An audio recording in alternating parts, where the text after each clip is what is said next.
Dana, the Koalition.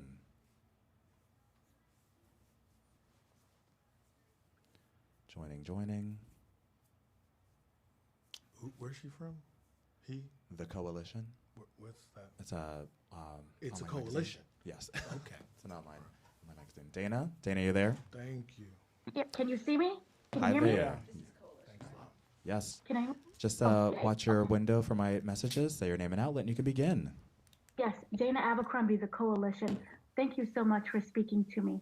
I'm fascinated by the character of Roger because he carries the old school mentality of survival. Mm-hmm. And so, what I wanted to know from you is balancing the absurdity of the world, but staying grounded in your truth. How do you play that? Well, I mean, a lot of what I was playing was what I saw and witnessed as a young kid growing up. My grandmother was born in 1900.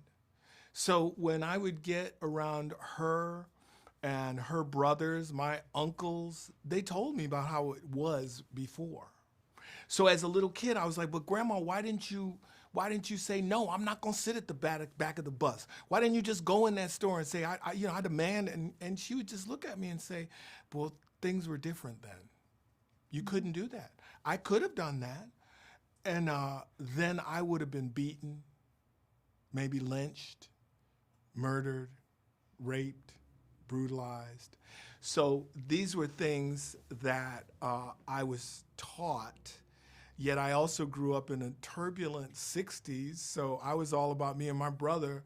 Whoever yelled and screamed the loudest, that's who we loved. H. Rap Brown, Huey P. Newton, Bobby Seals, the Black Panther Party, Malcolm X, all of that. And a lot of times, I remember we were watching Muhammad Ali. We loved Muhammad Ali, and my parents, they'd be like, well, we loved Joe Louis. I'm like, who's Joe Louis? I didn't know who Joe Louis was. Oh, he was heavyweight champion of the world. And I was like, okay, cool. He was called the Brown Bomber. And I'm like, the Brown Bomber? I want the Black Destroyer. I don't want to be no Brown Bomber.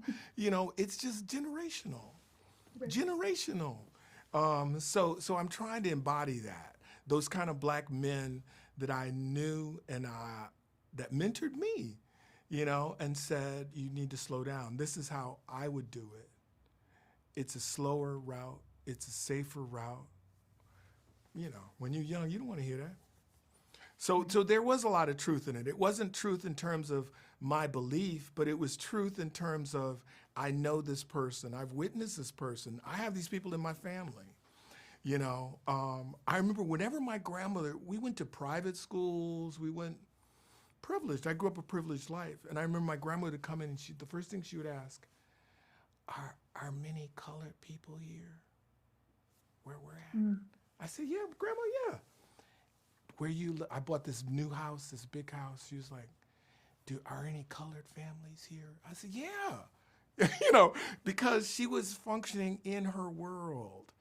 There's only so much you can go, so far you can go within your generation. A lot of us try and bullshit, but the older we get, the harder it is, to play that game. So I know this guy.